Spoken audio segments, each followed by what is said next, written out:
ఉమ్మడి మెదక్ జిల్లాలో ఈరోజు ప్రధాన వార్తలు ఈ విధంగా ఉన్నాయి. సిద్దిపేట జిల్లా వార్తలు వచ్చేసరికి దుబ్బాక నియోజకవర్గంలోని భూంపల్లి ప్రాంత రైతులకు సాగునీరు అందించేందుకోసం మలన సాగర్ నుంచి కూడవెల్లి వాగులోకి నీటిని విడుదల చేయాలని డిమాండ్ చేస్తూ స్థానిక శాసనసభ్యులు కొత్త ప్రభాకర్ రెడ్డి మంత్రి ఉత్తమ్ కుమార్ రెడ్డిని కలిసి వినతి పత్రం సమర్పించారు. ముఖ్యంగా గత కొద్ది రోజులుగా ఎండలు తీవ్రమై పంటలు ఎండిపోయే పరిస్థితి ఏర్పడుతున్నదని, కూడవెల్లి వాగు నుంచి తక్షణమే నీటిని విడుదల చేయాలని చెప్పి ఆయన డిమాండ్ చేశారు. ఈ డిమాండ్ మేరకు గత 2 రోజులుగా మిడిదొడ్డి అటు భూంపల్లి ప్రాంతానికి సంబంధించిన రైతులు ఆందోళనలు కూడా చేస్తున్న విషయం తెలిసిందే. ఈ నేపథ్యంలోనే ఆయన ఉత్తమ్ కుమార్ రెడ్డిని కలిసి ప్రత్యేకంగా వినతి పత్రం సమర్పించారు.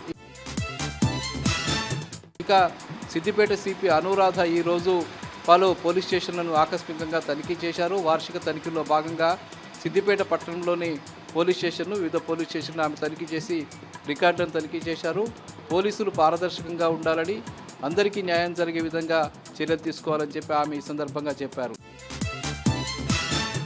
ఇక రంగనాపల్లి హై స్కూల్కు సంబంధించిన 9వ తరగతి విద్యార్థి విజయ నరసింహ తైక్వాండో పోటీల్లో రాష్ట్ర స్థాయిలో బహుమతి సాధించి గోల్డ్ మెడల్ సాధించారు. గతంలో కూడా అతను 2-3 సార్లు పలు రాష్ట్ర స్థాయి, జిల్లా స్థాయి బహుమతుల్ని, గోల్డ్ మెడల్ని కూడా సాధించినటువంటి పరిస్థితి ఉంది.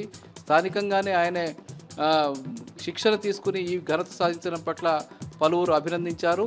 పాఠశాల ప్రధానోపాధ్యాయులు కూడా మంజులో కూడా ఆమెను, ఆ విద్యార్థిని అభినందించడం జరిగింది.